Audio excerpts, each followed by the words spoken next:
The planet Varelia was a place of cold beauty.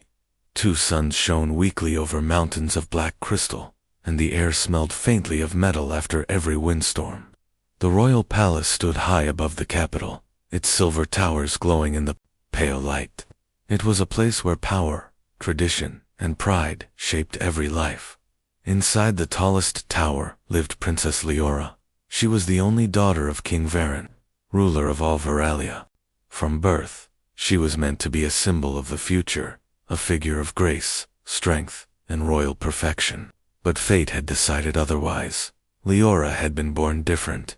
Before her birth, her mother's shuttle was caught in a violent storm. During a royal journey, the craft was shaken, struck by lightning, and thrown into the mountains. Leora survived the crash inside her mother's womb, but her tiny spine was damaged before she even entered the world. Varelian doctors saved her life, but they could not make her walk like others. From her first steps, she needed the help of thin metal supports attached to her legs and hips. Every movement was slow, careful, and sometimes painful. Physical perfection was not just admired, it was required. The culture valued speed, strength, and battle skill above almost anything else. To them, beauty meant a body ready for combat and endurance. A person who could not run fast or fight with strength was seen as incomplete. For Leora, this meant a lifetime of silent judgment. No one said the words directly to her, but she saw it in their eyes, pity from some, shame from others, and cold indifference from the rest. Children in the palace had once played with her, but as they grew older, they joined the quiet distance. Everyone kept. She was a princess, yes, but not the kind they dreamed of marrying or following into battle. Each year, the royal court held the mating festival, a grand tradition where noble sons and daughters would meet, speak, and choose partners for life. Warriors wore their finest armor, scholars recited poetry, and alliances were forged between powerful houses. For Varelian royalty, it was also the time for princes and princesses to meet their future mates. For Princess Leora, the festival was always the same.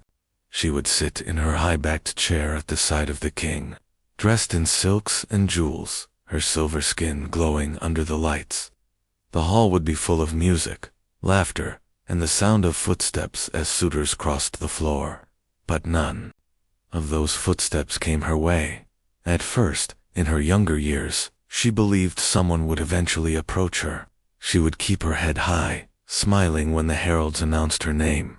But as the years passed, she began to understand the truth. They did not come because they did not want her. Some suitors would glance her way, only to quickly look elsewhere. Others whispered to one another, thinking she could not hear. The words stayed in her mind long after the music ended. She is beautiful, but she cannot fight. A princess who cannot run is no princess at all. A union with her would weaken the bloodline. Those nights, after the halls emptied, Leora would return to her chambers, remove the metal supports from her legs, and sink into her bed. Her body would ache, but not as much as her heart. She would stare out of her tall window at the endless black mountains and wonder if this was her life forever, to be seen, but never truly seen. Her father, the king, loved her in his own way, but he was a man shaped by the traditions of his people. He rarely spoke of her future in public, perhaps knowing that his subjects saw her as a shadow of what a princess should be. In private, he sometimes told her, "You are strong in ways they do not understand." But those words could not erase the pain of being left out, year after year. The palace servants were kind, but kindness felt like a fragile gift, one that could vanish if she stepped out of her place. So Leora learned to keep her voice gentle, her emotions hidden, and her hopes locked deep inside. And yet, hope never fully died. Somewhere within her heart, a quiet dream still lived, the dream that one day, someone would see past her metal, braces past the slow way she moved, past the traditions of her people. Someone who would look into her eyes and see a person worth standing beside. But as the 12th mating festival approached, Leora feared that dream was foolish. She had told herself not to expect anything, not to wait for footsteps that would never come. The palace was already preparing for the grand event: music rehearsals, flowers from the southern valleys, and endless lists of noble guests. And this year, among those guests, would be visitors from a distant world. A world called Earth. Liora did not yet know it, but the arrival of one of those humans would change everything. The 12th mating festival began under the pale light of Verelia's 2 sons. The palace glimmered like a jewel, its silver walls reflecting the glow of the twin skies. Banners of deep blue and gold hung from the tall towers, swaying in the cold wind. Servants rushed through the halls, carrying trays of shimmering fruit, cups carved from crystal, and plates of spiced meats. Music drifted from the great hall, soft at first, then swelling with the sound of flutes and low drums. But this year's festival was different. For the first time in Verelia's history, humans had been invited as honored guests. The Verelian fleet had recently fought a battle near the border, and humans had sent ships to aid them.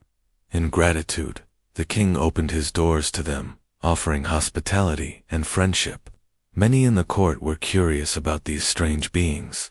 From a distant blue world, among the human visitors, was a young engineer named Daniel Carter. He was not a soldier, not a noble, not even an ambassador. His job was to study the Verelian star drives and learn from their technology. Daniel had short brown hair, a steady gaze, and the easy smile of someone who didn't take himself too seriously. While other humans dressed in their most formal clothes, he wore a simple dark jacket and boots polished just enough to pass inspection. Daniel found the palace fascinating. The walls shimmered as if they were alive, the floors felt warm under his feet, and the windows stretched from ceiling to floor, opening to the endless black mountains. Everywhere he looked, there were things to study, to ask about, to remember. But what caught his attention most was not the palace, the food, or the music. It was a woman sitting quietly at the far end of the long banquet table. She had silver skin that glowed softly in the dim light, hair like strands of starlight falling over her shoulders, and eyes that reflected the colors of the room like crystal water. She wore a deep blue dress lined with silver threads. 2 thin metal supports ran along her legs, catching the light as she shifted in her chair. She smiled politely at those around her, but Daniel noticed something in her eyes, a quiet sadness, like someone standing in a crowded room, yet feeling completely alone. He asked the Verelian aide standing beside him, "Who is she?" The aide looked surprised. "You do not know? That is Princess Leora, daughter of King Varen. She looks like she doesn't really want to be here," Daniel said softly. The aide hesitated, lowering his voice. "It is not that. She is different. She was born with weakness in her lower body. She cannot run or fight. Among our people, a mate is expected to be strong. No warrior would bind his bloodline to her. So, at each festival, she remains unchosen." Daniel frowned. "Unchosen." He glanced at her again. "She's a princess. She's beautiful." "Why wouldn't?" "Because," the aide interrupted gently, "in our culture, beauty is tied to physical perfection. Her mind is sharp, but our people value strength of body above all else." Daniel leaned back in his chair, still watching her. She was smiling at something someone said across the table, but her eyes didn't change. They stayed sad. He knew. That look, he had seen it on Earth, in people who were always being measured against something they could never be. That night, after the banquet ended, the human delegation was given a tour of the palace. But while the others admired the armory and the royal gallery, Daniel's thoughts kept returning to the silver-skinned princess. The next day, while most of the guests went to watch the grand combat trials in the arena, Daniel found himself wandering through the palace gardens. The air was cool, filled with the scent of glass-bloom trees, their petals clear as crystal. Catching the light and colors that shifted with the wind, he heard a soft scratching sound and followed it, finding Princess Leora, sitting on a carved stone bench. A sketchbook lay on her lap, and she was drawing the outline of a Varelian starship. "You're drawing the drive housing wrong," Daniel said without thinking. Leora's head snapped up, her eyes wide. No one spoke to her like that, not in the tone of casual conversation, and certainly not without bowing first. "Excuse me," she said, a mix of surprise and mild irritation in her voice. Daniel grinned and pointed at her sketch. "The plasma intakes, they're too narrow. You'd choke the reactor." Her eyebrows lifted. "And you know this because I build them," Daniel replied, sitting down beside her as if it were the most natural thing in the world. "Want me to show you a better design?" For a moment, she just stared at him, unsure how to react. People usually avoided her, or treated her with careful, formal kindness. But this human, he didn't seem to care about court rules, or her braces, or her title. He was looking at her drawing, not at her legs. She hesitated, then turned her sketchbook toward him. "Show me," she said softly, and for the first time in many years, Leora felt something unfamiliar stir in her chest, the faint spark of being truly seen. The glass bloom petals swayed in the soft wind, scattering faint colors across the stone path. Daniel sat beside Princess Leora, holding her sketchbook as if it were the most normal thing in the world. The two of them leaned over the page, their heads almost touching, while he traced a line with his finger. "See here?" he said, tapping the rough outline of the ship's engines. "If you open the intakes wider, you can feed more plasma into the reactor without risking a stall." Leora tilted her head, studying the shape. "But that would change the balance of the entire ship. Only if you don't adjust the vent channels," Daniel replied, already sketching a small diagram in the corner of her page. "You widen the intakes. You give the exhaust more space to breathe. It's like lungs." She blinked at him. "Lungs?" Daniel smiled. "On Earth, most animals breathe through lungs. If the airways are too small, they can't run far. Ships are the same. If you choke the flow, they'll run out of breath." Leora's lips curved into a small smile. "That is not an example a Varelian engineer would use." "Good thing I'm not a Varelian engineer," he said with a wink. For a moment, silence settled between them, but it was a comfortable one, the kind that didn't need to be broken. Leora found herself watching him from the corner of her eye. His face had none of the careful distance she was used to from nobles. His expression was open, his voice casual. He wasn't speaking to the princess. He was speaking to her. "You're different," she said quietly. Daniel glanced up. "From other humans, from other people," she corrected. "Most speak to me with caution, as if I might break." Daniel rested the pencil on the page. "Do you feel broken?" The question startled her. She wasn't sure whether to laugh or be offended. "Sometimes," she admitted. "Not because of what I can or cannot do, but because of the way they look at me." Daniel leaned back slightly, studying her face. "Then maybe you need more people who look at you differently." She met his eyes, and for a heartbeat, she couldn't look away. There was no pity in his gaze, no judgment, only interest, curiosity, and a warmth she didn't understand. Over the next few days, their paths seemed to cross again and again. Sometimes it was in the gardens, where they would sit under the glass bloom trees and talk about the differences between human and Varelian ships. Sometimes it was in the palace library, where Daniel would be buried in scrolls and she would quietly slide one more book toward him, knowing it held a better explanation. One afternoon, she showed him the hidden tunnels beneath the palace, narrow stone passages known only to the royal family. "I used to hide here during the festivals," she told him as they walked. "When the music became too loud, or when I wanted to avoid the eyes of people who wondered why I was still unclaimed." Daniel's expression darkened. "They really don't see it, do they?" "See what?" she asked. "How smart you are, how you think about things, how you're you." The words made something inside her shift, but she quickly looked away. It's not how our people choose, mates. Then maybe your people are missing out, he said simply. But not everyone approved of their growing friendship. Whispers began to move through the court like cold wind. The human spends too much time with her.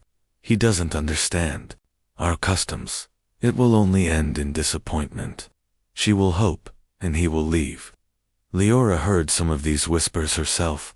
They made her chest feel heavy. One evening, she found Daniel in the garden again, his hands busy repairing a small drone he had borrowed from the palace workshop. You shouldn't be seen with me so much, she said quietly. Daniel didn't look up. Why not? It will hurt your reputation. People will talk. He finally looked at her, frowning. You think I care about that? They think I'm flawed, she said, the last word barely a whisper. Daniel set the drone down and met her gaze. You're not flawed, Leora. You're different. And different isn't broken. She didn't reply, but she felt the words settle deep in her heart, and for the first time in many years, she wondered if maybe, just maybe, someone truly believed them. The days before the festival's final ceremony passed quickly, but not without a change in the palace atmosphere. Wherever Leora and Daniel went, eyes followed them. Court ladies paused in their conversations to watch them walk through the hall. Young warriors whispered to each other when they saw the human leaning toward the princess, laughing at something she had said. Even the servants began to speak in low tones, their words soft but their glances sharp. Leora had grown up with whispers. She had heard them since she was old enough to understand what different meant in her world.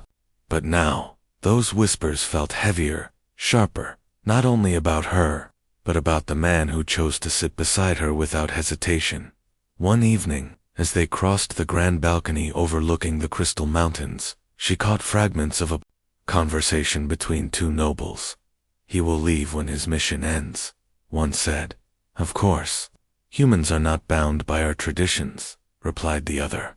She will believe he cares for her, and then the rest was lost to the wind, but Leora didn't need to hear it. She knew the ending. That night, when Daniel found her in the library, she did not greet him with her usual small smile. Instead, she closed the book in her hands and placed it gently on the table. You shouldn't be here, she said. Daniel raised an eyebrow.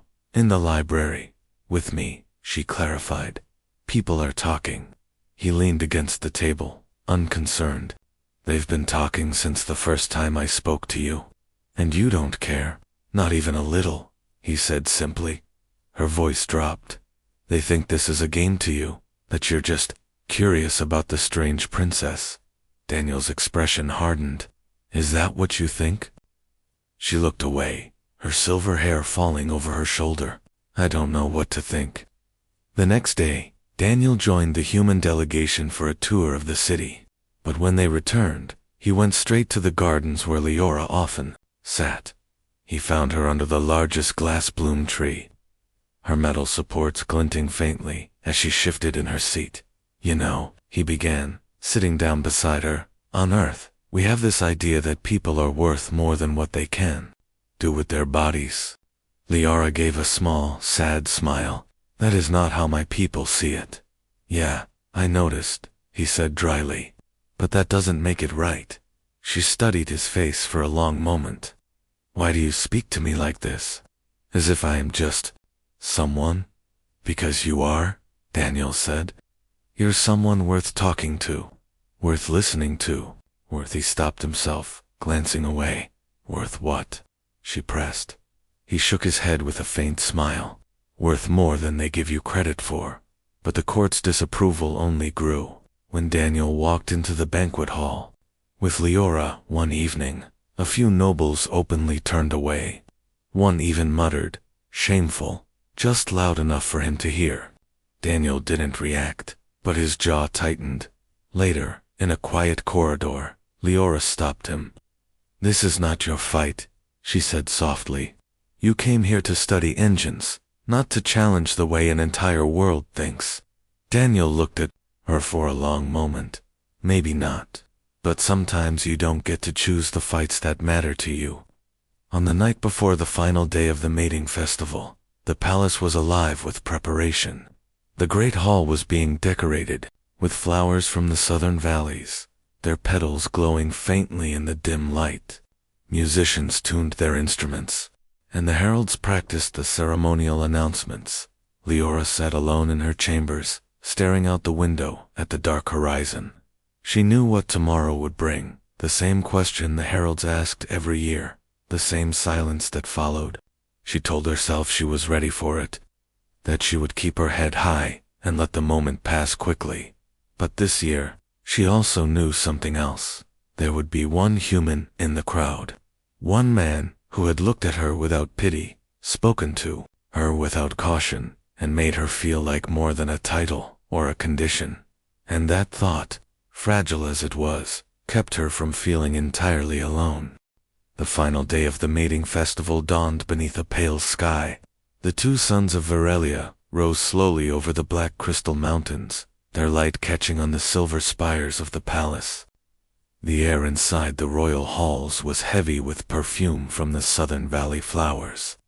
Servants hurried through the corridors carrying trays of fruit that shimmered like molten glass, and musicians warmed their hands before the first notes of the day's music. The great hall was prepared for the closing ceremony, the moment when those who had not yet chosen a mate would stand before the court. The herald would announce each unclaimed noble, and suitors could step forward to declare their intention. For most, it was a moment of excitement.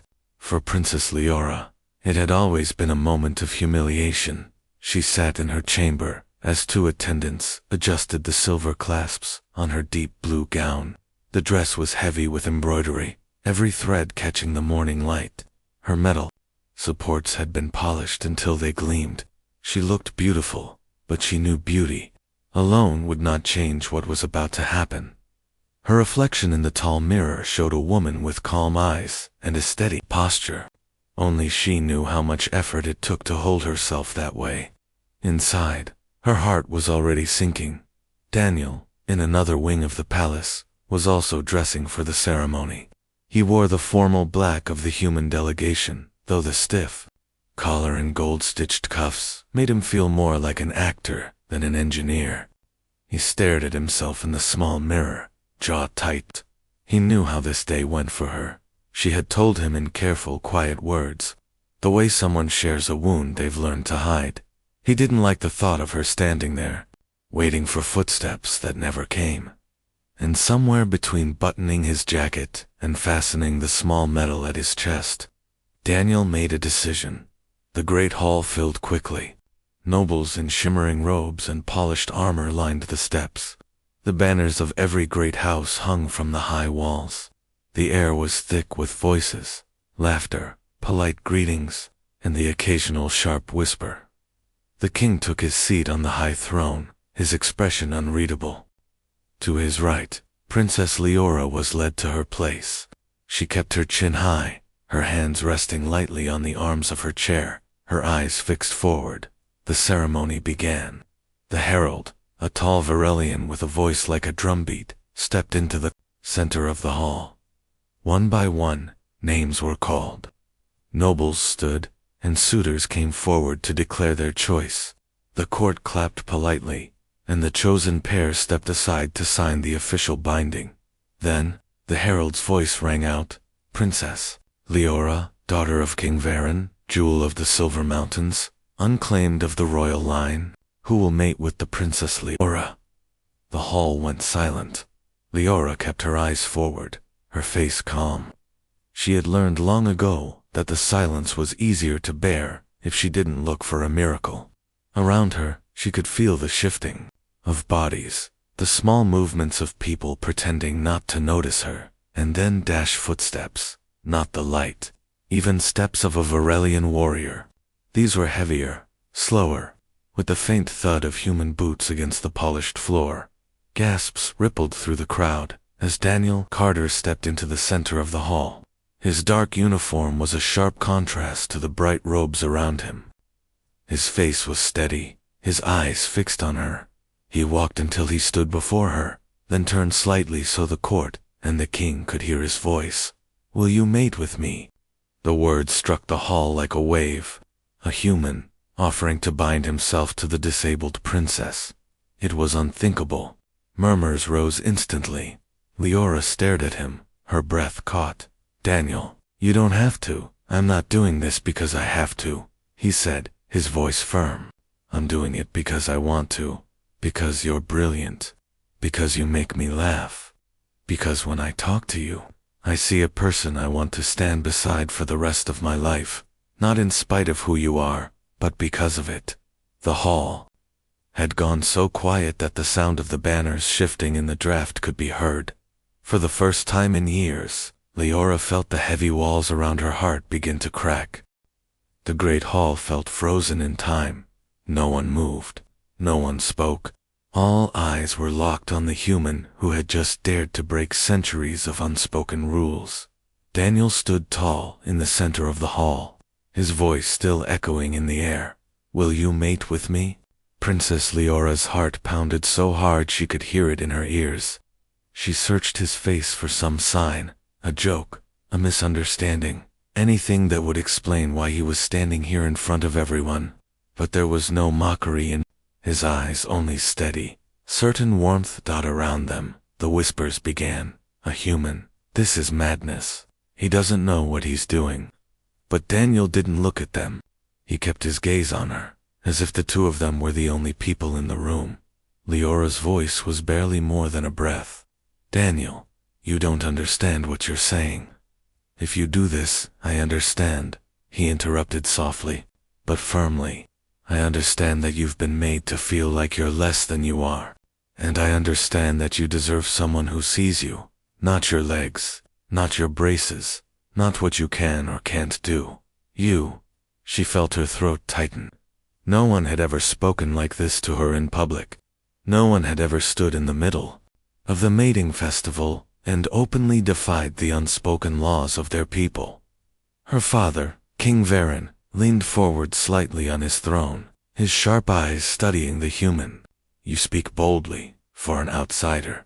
Daniel turned to him respectfully. "With respect, Your Majesty, I speak honestly. If your traditions can't see the worth of someone like Leora, then maybe those traditions need to change." A low, sharp gasp moved through the nobles. Defying the king in his own hall was dangerous, but Daniel's voice held no challenge, only conviction. King Varen's gaze shifted to his daughter. "Leora, is this what you want?" The question hung in the air like a blade. Leora's hands gripped the arms of her chair. She had spent her life avoiding moments like this, moments where the weight of the court's eyes pressed down on her like stone. But Daniel had stepped into the fire without fear, and now the choice was hers. The room seemed to fade, the voices dimming, until all she could hear was the sound of her own breathing. She remembered every festival where she had sat alone, every whisper that had cut through her heart. Every night she had told herself she was fine without anyone stepping forward, and she remembered Daniel in the gardens, leaning over her drawings, speaking to her like her mind mattered. She remembered the way he never once looked away from her braces, the way his voice softened when he said her name. He wasn't a Varelian warrior. He wasn't a noble from some powerful house. He wasn't what her people thought she should want, but he was what she needed. Slowly, she rose to her feet. The movement was not fast. The braces on her legs clicked softly, each step measured and careful, but the sound of them echoed in the silence like a drumbeat. When she stood in front of him, she lifted her chin. Her voice was steady, but her eyes shone. Yes, the word was simple, but it rippled through the hall like thunder. Some nobles gasped, others whispered in shock, but Daniel's face broke into a smile that was pure relief and joy. The king leaned back in his throne, his expression unreadable for a moment. Then he gave a single, slow nod. "So be it." Daniel offered his arm. Without hesitation, Leora took it. The crowd parted as they began to walk down the long aisle together.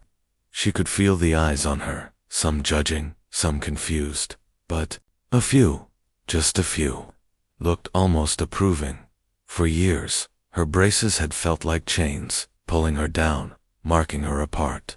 But in that moment, with Daniel beside her, they felt like nothing at all. She didn't feel broken anymore. The days after the mating festival were unlike anything the palace had seen in years. Word of what happened spread across the city, then across the world. Some called it foolish, others called it scandal, but there were also voices quiet. At first, that called it brave. Daniel and Leora felt the weight of every look, every whisper, but they also felt something else, freedom. For the first time, she wasn't hiding in shadowed corners, and he wasn't standing apart from her, like a silent protector. They walked side by side, openly. One evening, they sat together in the palace gardens, where their first real conversation had happened. The sun dipped low, bathing the flowers in gold. Daniel reached over and took her hand gently. "Do you regret saying yes?" he asked softly. She looked at him, surprised. "Why would you think that?" "Because of all this noise. All these people who think we've done something wrong." She was quiet for a moment. The garden smelled of night-blooming blossoms, the air warm against her skin. "Daniel, I've been living with people thinking I'm wrong my whole life. But for the first time, I don't care. I'd rather be whispered about with you than be alone and acceptable." His chest tightened at her words. "I'd choose you again every time." But outside their quiet moments, change was beginning. Some young nobles, especially the daughters, began to look at Leora differently. They didn't see her as a tragic figure anymore. They saw her as someone who had done something they were too afraid to do. Choose for themselves.